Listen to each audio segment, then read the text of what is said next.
শিৱপুৰ নামেৰে এখন গাঁৱত এজোপা বহুত পুৰণা গছত এজনী কুলি চৰাই আৰু এজনী কাউৰী চৰাই আছিল।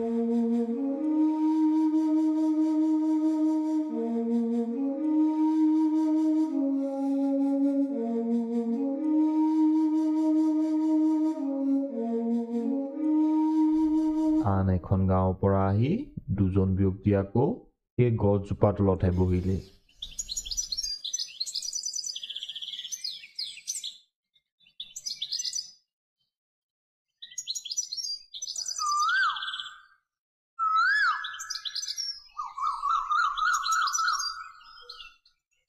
ৱাহ, কি সুন্দৰ!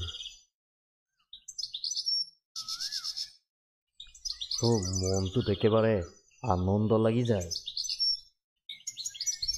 তাকে শুনি কাউৰীও মাত লগাল।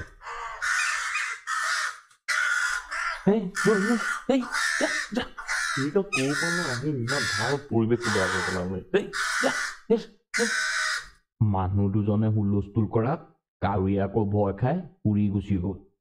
অলপ সময়ৰ পিছত মানুহকেইজন গ'ল।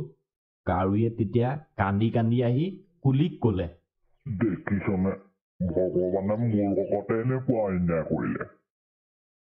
মাতটো বেয়া দিলে, দেখাটো ক'লা দিলে।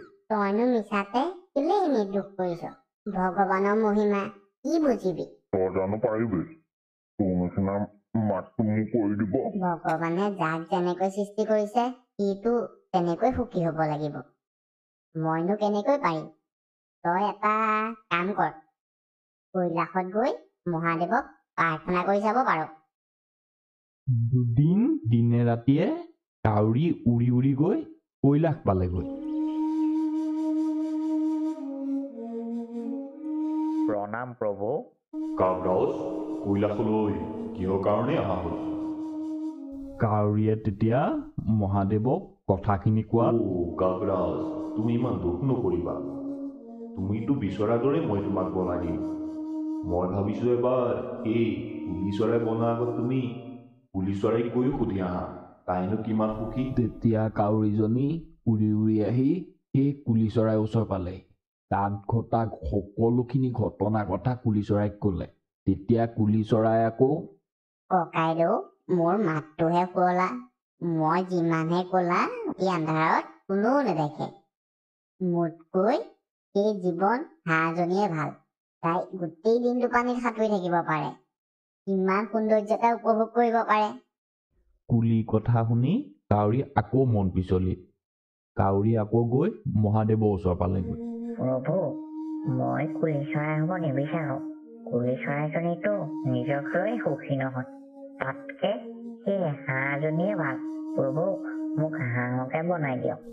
তেতিয়াহ'লে সেই সুন্দৰ হাঁহজনীকো এবাৰ তুমি সুধি আহা। কাউৰী আকৌ তেতিয়া হাঁহৰ ওচৰ পালেগৈ। ভাই, মই তোক এটা কথা সুধো। কি ভাই? তই চাগে তোৰ জীৱনটোক লৈ বহুত সুখী ন? নহয় ভাই, মোৰতো সদায় ভয় লাগি থাকে মোকতো যাতে কোনো চিকাৰ নকৰে। তোক আকৌ কোনে চিকাৰ কৰি নিব? আজিকালিতো এই পানীত থকা পশু পক্ষীবোৰক যোনে যোনে মাৰি খাই দিয়ে। মোৰ গোটেই দিনটো সেইটো কাৰণে ভয় লাগি থাকে। ভাই, মই তোক এটা সঁচা কথা ক'ম। সেউজীয়া কালাৰৰ এই ৰঙা ৰঙা ঠোঁটৰ এই ভাটৌ চৰাইটো মানুহৰ দৰে কথা ক'ব পাৰে। মোৰতো সেইটো হ'বহে মন আছিল। হাঁহৰ কথা শুনি কাউৰী আকৌ মন পিছলিল। উৰি উৰি গৈ মহাদেৱৰ ওচৰ পালেগৈ। প্ৰভু, মোক হাঁহ বনাব নালাগে, মোক কুলি চৰাই বনাব নালাগে। মোক আপুনি ভাটৌ চৰাই বনাই দিয়ক। হাঁহে কৈছে যে হাঁহতকে হেনো ভাটৌ চৰাই বহুত জীৱনটো সুখ আছিল। মোৰ মতে তুমি এবাৰ ভাটৌ চৰাই গৈও সুধি আহা। ভাটৌ চৰাই আকৌ কিবা সমস্যা আছে নেকি? তেতিয়া কাউৰী আকৌ উৰি উৰি ভাটৌ চৰাইৰ ওচৰলৈ গ'ল। বন্ধু, তুমি চাগে তোমাৰ জীৱনটোত বহুত সুখী ন? এই ৰঙা ৰঙা ঠোঁটটোৱে মিঠা মিঠা বস্তু খাব পাৰা আৰু কথাও ক'ব পাৰা। সকলোৱে তোমাক মৰমতে মিঠু বুলিও মাতে। বন্ধু, মই মৰা এইটোৱেতো কাৰণ। মোৰ এইটোৱে চিন্তা, এই নীলা আকাশখনৰ তলত প্ৰাণী যাতে গঁৰালত ভৰাই নথয়। তাতকে এই ময়ূৰ চৰাইজনীয়ে ভাল। পালি ধৰি ধৰি নাচিবও পাৰে, দেখিবলৈ কিমান ধুনীয়া লাগে। ভাটৌ কথা শুনি আকৌ কাউৰী মহাদেৱৰ ওচৰ পালেগৈ। প্ৰভু ভাতৈতো কৈছে ময়ূৰ চৰাইহে বেছি সুখ আছে মোক আপুনি ময়ূৰ চৰাইকে বনাই দিয়ক তুমি এবাৰ ময়ূৰ চৰাইকো সুধি আহা তাই যদি কিবা সমস্যা আছে কাউৰী উৰি উৰি ময়ূৰ চৰাইক বিচাৰিব ল'লে বিচাৰি বিচাৰি চিৰিয়াখানাৰ ভিতৰত ময়ূৰ চৰাইক পালে ভাই তই দেখিবলৈ ইমান ধুনীয়া তই নাচিলে ইমান ধুনীয়া লাগে তোৰ চাগে জীৱনটোত বহুত সুখ আছে আৰু এটা মই কাউৰী তাতৰ ওপৰত বহিলো লদিয়া লদিয়া খেদি পঠিয়াই দিয়ে তই কিমান সুন্দৰ কি সুন্দৰ এই সুন্দৰেতো মোৰ সমস্যা বাহিৰত থাকিব নোৱাৰো যোনে যোনে মোৰ এই পাখিবোৰ ছিঙি নিয়ে বুলি বন্ধু তইহে জান তোৰ নিজক লৈ কিহৰ ইমান সমস্যা তোৰহে ভাল অহাটো জনমত যাতে মোক তোৰ নিচিনাই বনাওক কাউৰীয়েতো সকলোখিনি বুজি পালে ভগৱানে যিটো সৃষ্টি কৰে তাতে বহুত সৌন্দৰ্যতা থাকে তেওঁ বুলিও মহাদেৱৰ ওচৰত গ'ল প্ৰভু আপুনি মোক ভাটৌ চৰাই বনাব নালাগে কুলি চৰাই বনাব নালাগে হাঁহো বনাব নালাগে